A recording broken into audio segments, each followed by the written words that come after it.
we're learning more about what happened in the moments leading up to a deadly gas explosion that happened yesterday in Shelby County and what we can expect as crews work to fix the Colonial Pipeline. CBS 42 News reporter Jamie Ostroff is live at the command post in Pelham.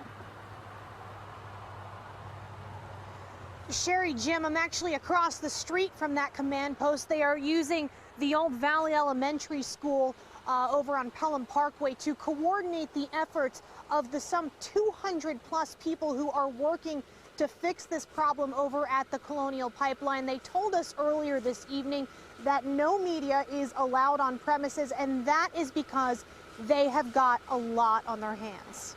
The day after the blast that shook Shelby County. There was a hole in the pipeline. The product was shooting out. Flame was going 300 feet in the air. The scars start to show.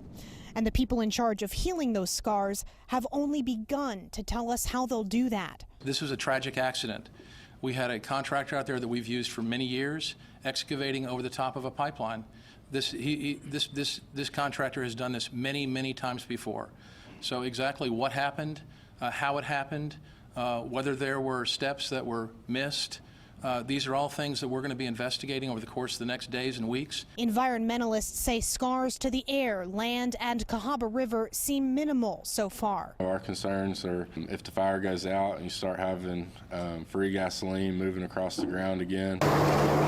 As for the economic scars, Colonial Pipeline crews still need to figure out how to keep supplying fuel to customers. I think right now, for planning purposes, we're talking about line 1 being down till later this week, probably into the weekend.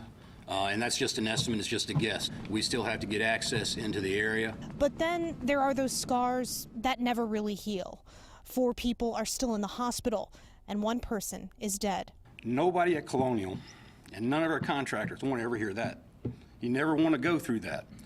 We spend a lot of time, money, and effort to make sure that never happens. So when you ask me what I felt bad. I still feel bad. The Shelby County Sheriff's Office is not releasing the conditions or the names of those who are injured, nor are they releasing the name of the person who died.